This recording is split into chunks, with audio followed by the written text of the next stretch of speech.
the night the storm refused to end. The storm did not arrive gently. It tore through the mountains like something alive, clawing at trees, screaming through narrow passes, and pounding the earth with relentless rain. The kind of storm that erased roads, swallowed signals, and made even the strongest structures feel temporary. For most people, it was a night to stay indoors, to lock doors and wait for morning. But for Keanu Reeves and Sandra Bullock, it would become a night that quietly rewrote everything they believed about fate, courage, and the invisible threads that bind human lives together. They had not planned to be there. The charity retreat was meant to be peaceful, a brief escape from red carpets, cameras, and expectations. Nestled deep in the highlands, the small lodge was designed for silence, reflection, and healing.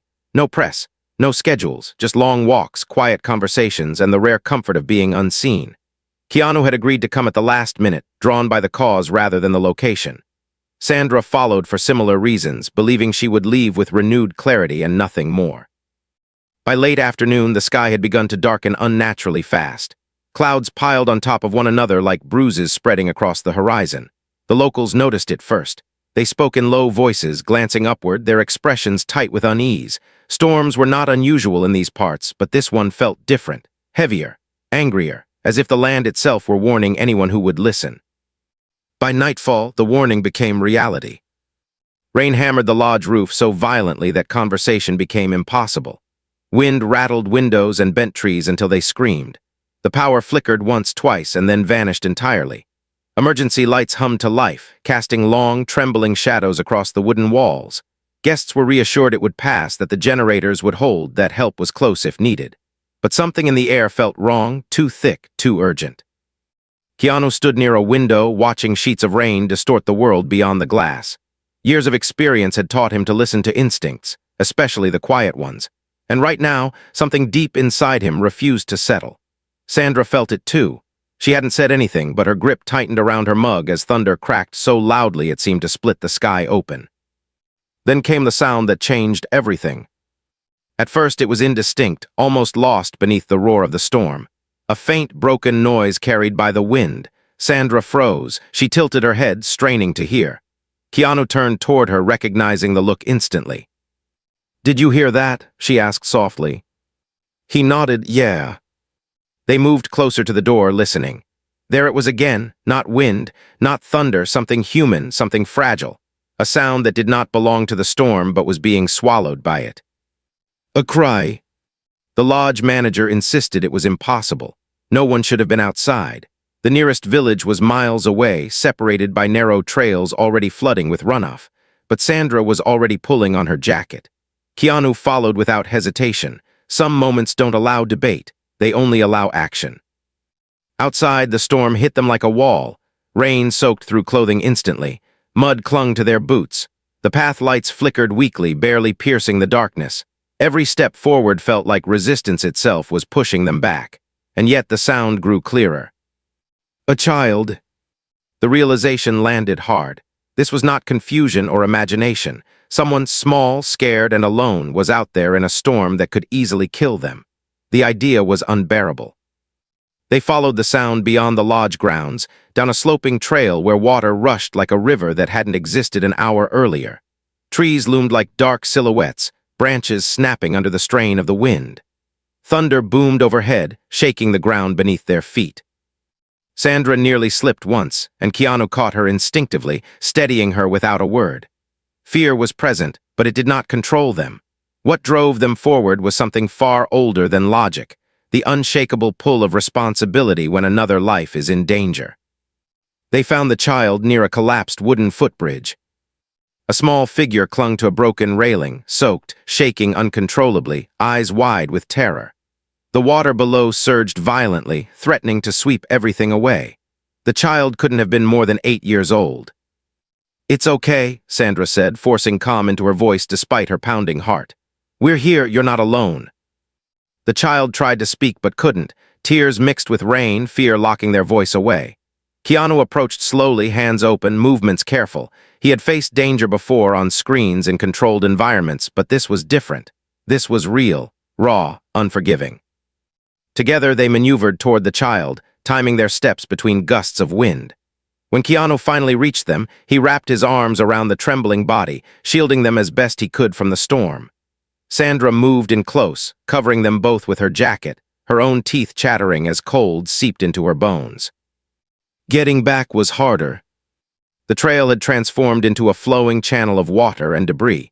Branches crashed down around them. Visibility dropped to almost nothing.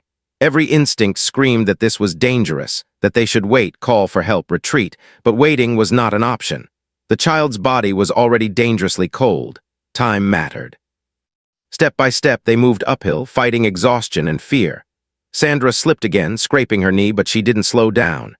Keanu's arms burned as he held the child close, his mind locked on one thought: just keep moving.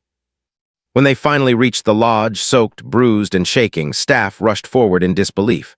The child was taken inside, wrapped in blankets, treated by the on-site medic.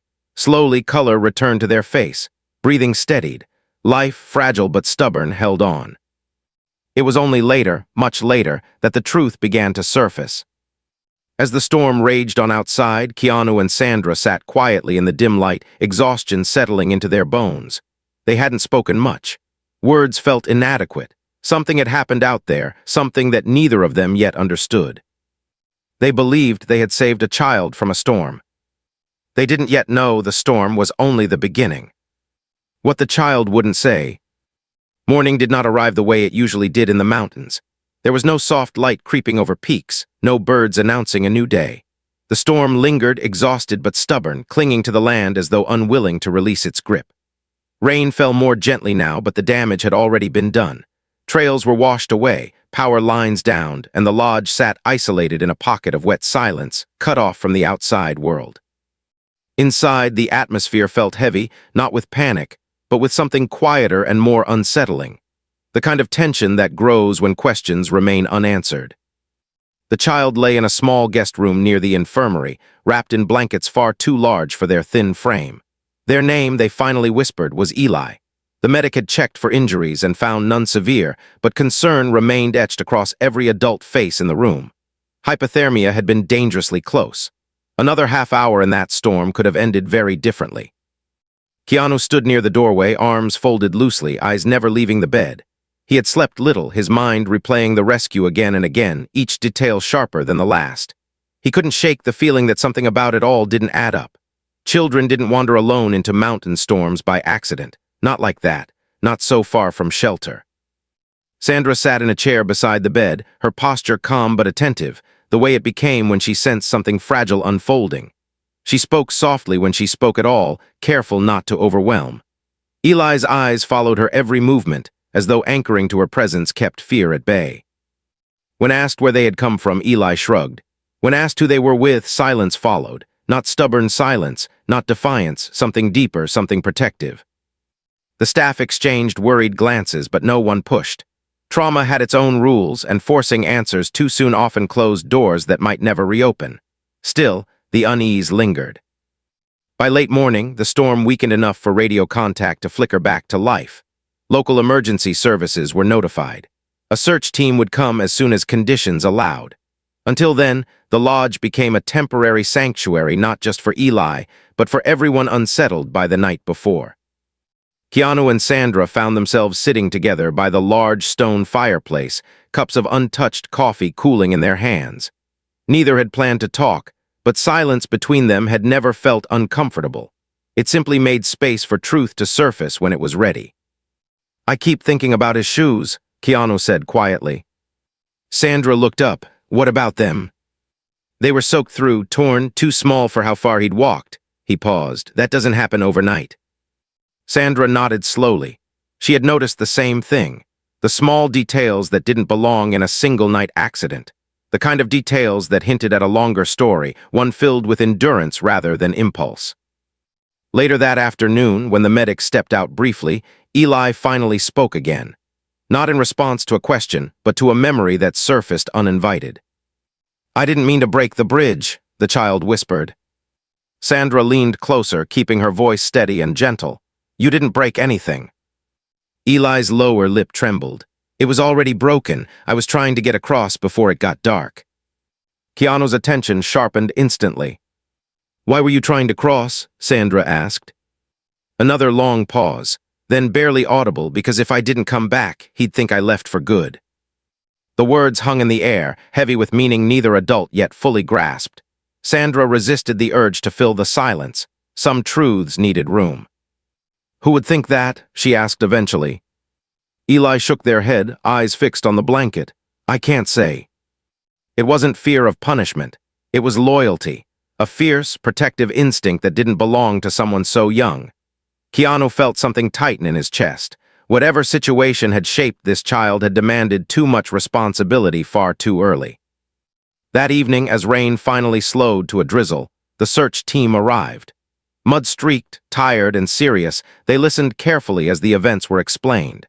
When asked if any missing children had been reported in nearby villages, the lead officer hesitated before answering. "There's been a situation," he said carefully. "Not reported officially yet, complicated." The word settled uneasily in the room. The officer explained that the area had seen an increase in temporary settlements, families displaced by recent economic hardship, living quietly, often unseen. Children sometimes took on adult roles, caring, providing, protecting, and sometimes when systems failed them, they fell through the cracks unnoticed. Keanu and Sandra exchanged a look. This was no longer just a rescue. It was a window into something much larger. That night, Sandra sat with Eli again, reading softly from a book the lodge kept for visiting families. The child listened intently, eyes half-lidded, breathing slow and even. When the story ended, Eli spoke without opening their eyes. "Do you think people can disappear without meaning to?" the child asked. Sandra considered the question carefully. "I think sometimes people get lost," she said, "not because they want to leave, but because they don't know how to ask for help."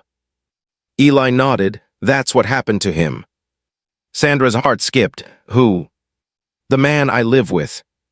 Keanu, standing quietly near the door, felt the weight of those words pressed down on him. A man, not a father, not a guardian, just someone. "Is he your family?" Sandra asked gently. Eli shook their head. "He found me first." That was all the child said before drifting into sleep, leaving behind a truth that felt both incomplete and deeply troubling. Later, Keanu stood outside beneath the clearing sky, breathing in cold mountain air. The storm clouds were finally breaking apart, revealing faint stars above. He should have felt relief. Instead, he felt a growing sense of responsibility he couldn't explain. Some rescues end when danger passes. Others begin when you realize the danger never truly left. Inside, Sandra watched Eli sleep, her hand resting lightly on the edge of the bed.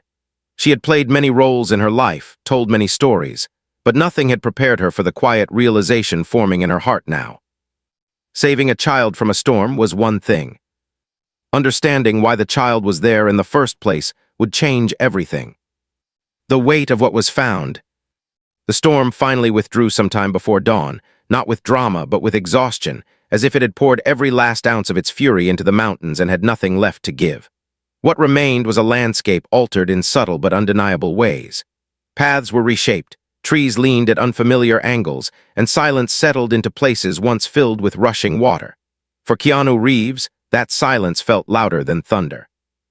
It pressed against his thoughts, refusing to let him rest, insisting that the rescue had only uncovered the surface of something far more complicated. By morning, the lodge buzzed with quiet activity.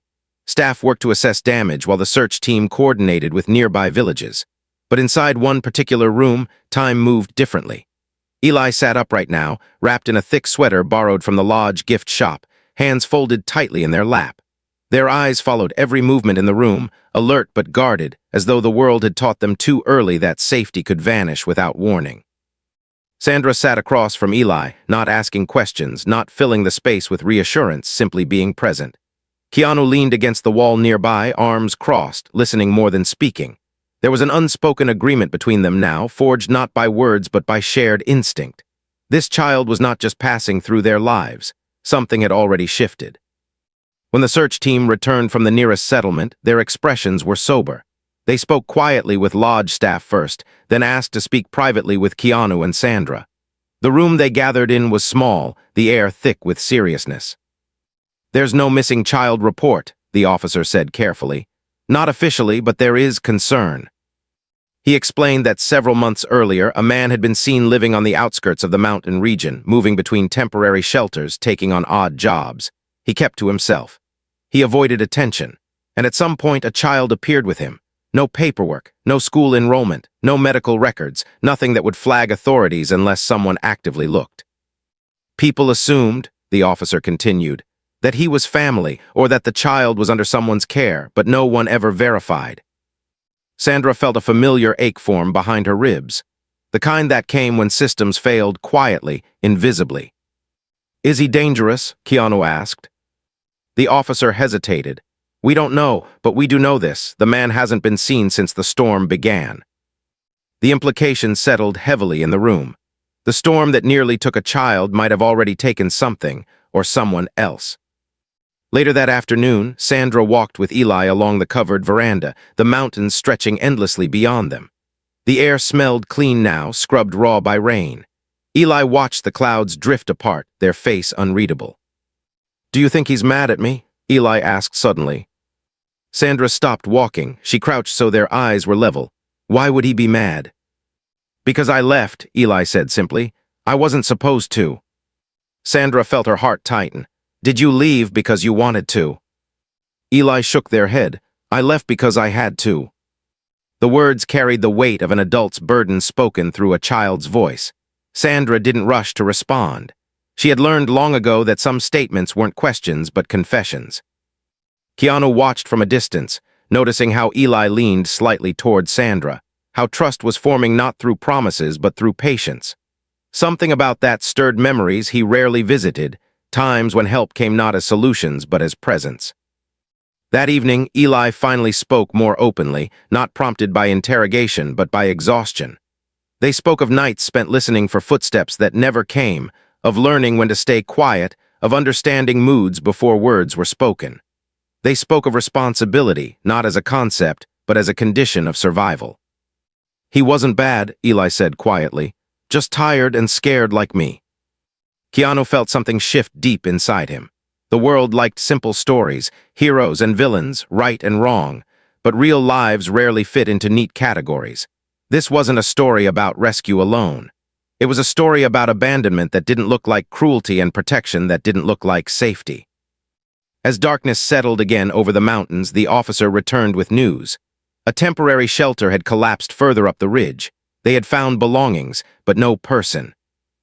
Eli listened silently as the information was explained, their small hands curling into fists. No tears came, no visible reaction, just a stillness that felt far too practiced. Later that night, Keanu couldn't sleep. He stepped outside beneath a sky finally clear, stars sharp against the blackness. He had spent years navigating fame, loss, and solitude, learning to live with unanswered questions. But this was different. This wasn't about his past. It was about the future of someone standing at the edge of it with no map. Sandra joined him, wrapping her jacket tighter against the cold. They stood side by side without speaking for a long time. "This doesn't end when the roads reopen," she said quietly. Keanu nodded. "No, it doesn't." They both understood now. Rescuing Eli from the storm had been the easy part. The harder truth was that the storm had only exposed a life shaped by uncertainty, invisibility, and resilience far beyond what any child should carry. And somewhere between the rain-soaked rescue and the quiet mountain night, both Keanu Reeves and Sandra Bullock realized something irreversible had begun. Not a role, not a moment, but a responsibility neither of them could walk away from, not because they were famous, not because they were capable, but because they were human. And once you truly see a life standing alone in the aftermath of a storm, you don't get to pretend you didn't. The moment responsibility became personal. The road reopening should have felt like relief. By midday, heavy machinery finally carved a narrow passage through fallen trees and washed-out earth, reconnecting the lodge to the outside world. Radios crackled with updates, vehicles arrived, and the steady hum of normalcy began its slow return. Yet for Keanu Reeves and Sandra Bullock, the reopening of the road did not feel like an ending. It felt like a countdown. With every passing hour, the unspoken question grew louder. What happens to Eli when this place no longer shields him from the world? The answer was not simple, and that was what unsettled them most. The officer explained the next steps carefully, professionally, with the language of procedure and caution. Eli would be taken to a regional care center for evaluation. Temporary placement would be arranged. Further investigation would determine what had happened to the man Eli lived with. Everything would be done by the book. It was the safest option, the correct option, the option no one could argue against without sounding reckless or emotional. But standing there, watching Eli sit quietly on the edge of the sofa, feet not quite touching the floor, Keanu felt the inadequacy of correct answers. He had learned over the years that legality did not always align with humanity, and that good intentions could still leave invisible scars when applied without understanding. Sandra felt it too. She watched how Eli flinched slightly whenever unfamiliar voices grew louder, how their shoulders tensed when the officer spoke about transfer and placement. None of it was said unkindly, but kindness alone did not erase fear. That afternoon, Sandra asked if she could take Eli for a walk around the lodge grounds one last time before departure. The officer agreed. Keanu followed at a distance, not intruding, just present. The air was crisp now, washed clean, the mountains standing tall as if nothing had happened at all. Nature, indifferent and beautiful, moved on without apology. Eli stopped near the place where the trail dipped toward the broken bridge. The water below still rushed fast, swollen from days of rain. "I thought if I made it back before dark," Eli said quietly, "everything would stay the same." Sandra knelt beside them, her voice steady. "Sometimes things change even when we do everything right." Eli nodded, eyes fixed on the water. "If I go with them," the child said after a long pause, "I won't see you again, will I?" The question was not accusatory, it was resigned. Sandra felt something fracture softly inside her chest. "I don't know," she answered honestly, "but I do know this, you didn't do anything wrong." Eli didn't respond, but their hands slipped into Sandra's, fingers curling tightly, as though memorizing the feeling. That night, Keanu and Sandra sat together long after the lodge had gone quiet. The fire burned low, casting shifting light across the room. No cameras, no scripts, no roles to hide behind. "There are things we can't control," Keanu said slowly, "and things we pretend we can't." Sandra looked at him, understanding exactly what he meant. "If we step in," she said, "we'll be questioned, judged, misunderstood." Keanu nodded, "But if we don't, we'll understand ourselves less." They were not talking about rescuing anymore. They were talking about commitment, the kind that doesn't make headlines, the kind that demands patience instead of applause. Neither of them spoke of outcomes. They spoke only of responsibility. The next morning, when the vehicle arrived to take Eli away, the moment stretched painfully thin. The officer crouched to explain what would happen next.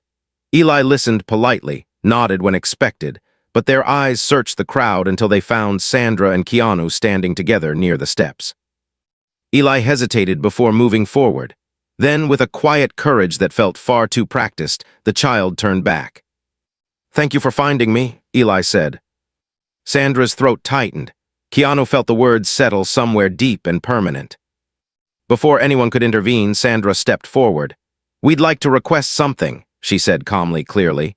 "Time, not to interfere, just to be present."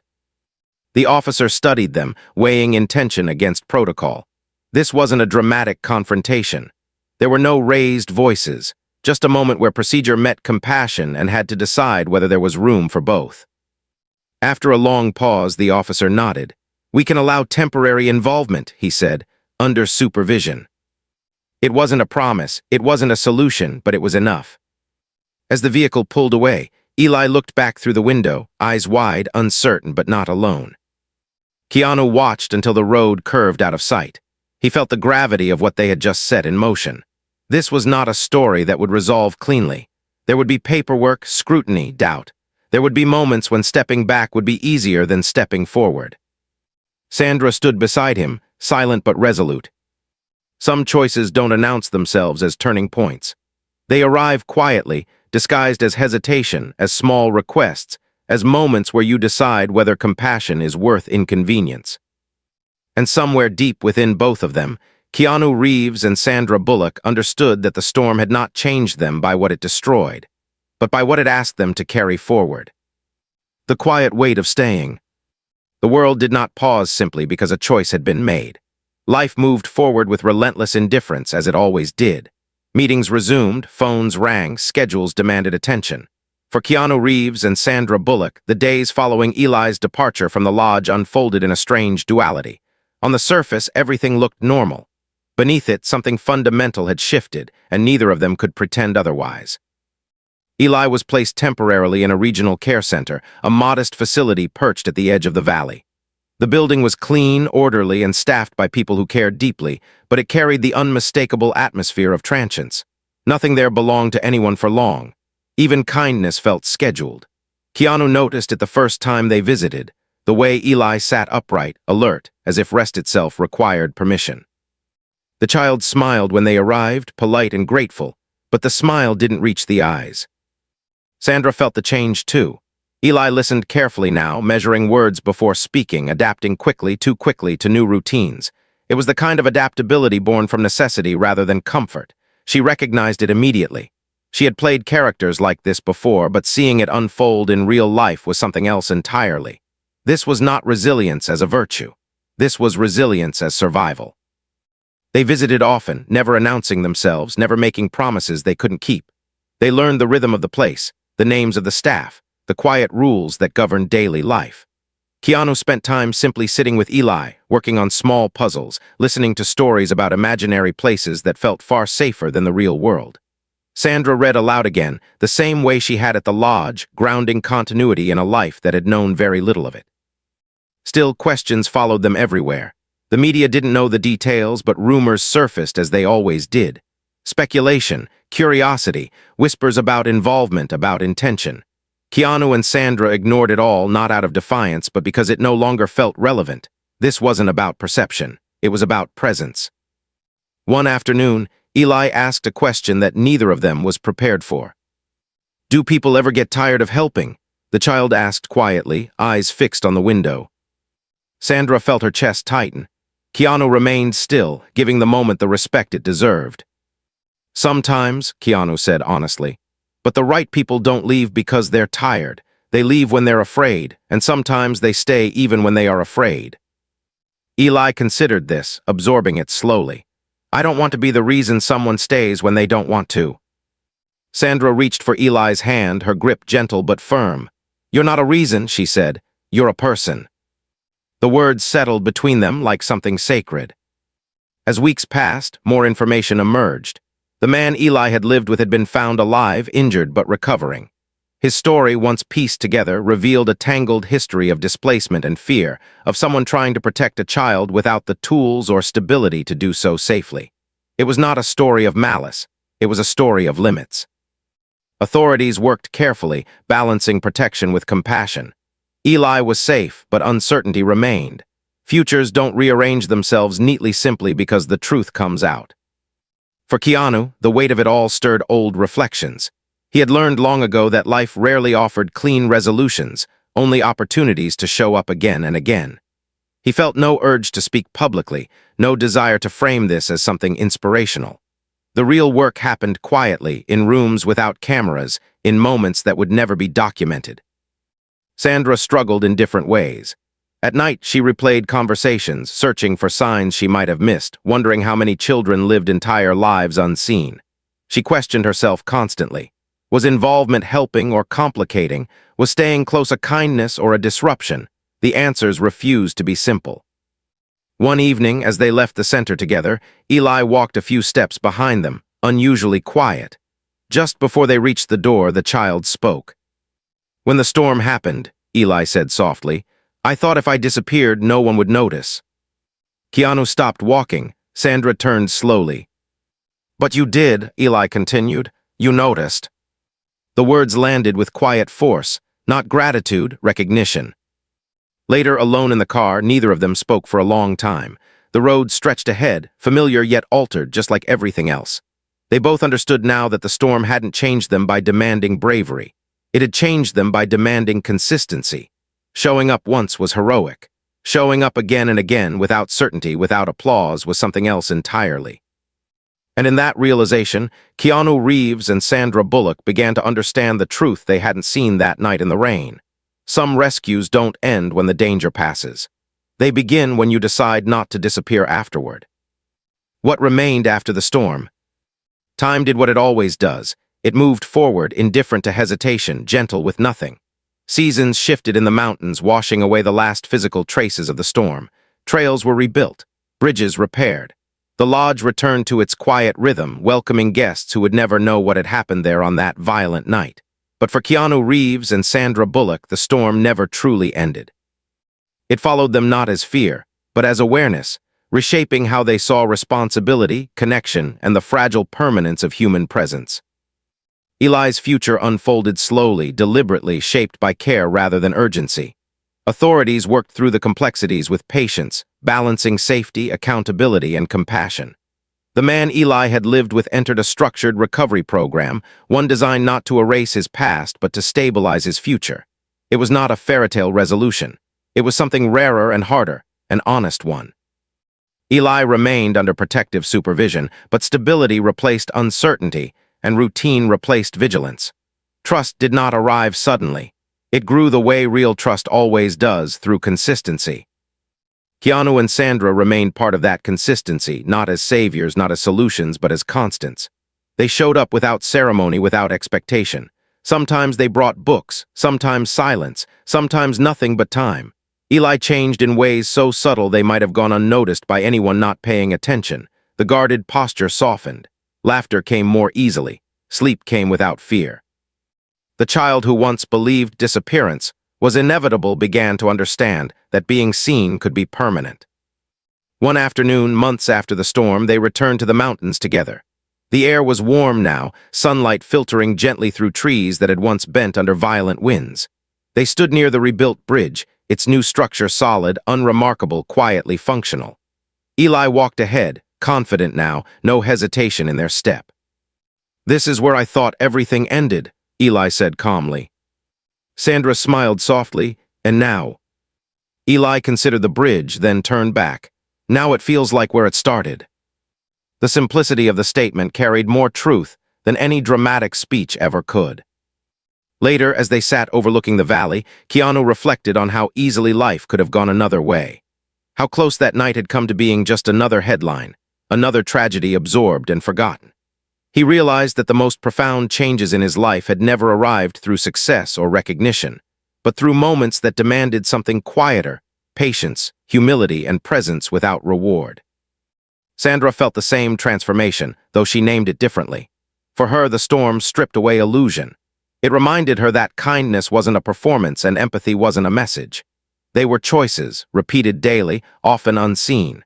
She understood now that inspiration didn't come from grand gestures, but from the willingness to remain engaged long after the urgency faded. As the sun dipped lower, casting golden light across the mountains, Eli sat between them, no longer clinging, no longer afraid. Just present, just real. "Do you think storms remember us?" Eli asked suddenly. Keanu smiled gently. "No, but I think we remember them." Sandra nodded. "And sometimes," she added, "that's how we learn who we are." They left the mountains that evening not with answers, but with clarity. The truth that had changed them was not hidden in the storm itself, nor in the rescue, nor even in what followed.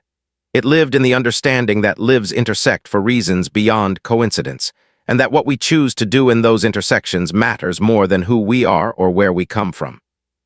The storm had passed, but what remained was something far more powerful, a reminder that compassion does not end when danger fades, and that the resilience of the human spirit is most visible not in survival alone, but in the courage to stay, to care, and to be changed. And in that quiet, enduring truth, Keanu Reeves and Sandra Bullock carried forward a lesson that would guide them long after the mountains disappeared behind them. Sometimes, the greatest rescue is not pulling someone from the storm, but refusing to walk away once the sky clears.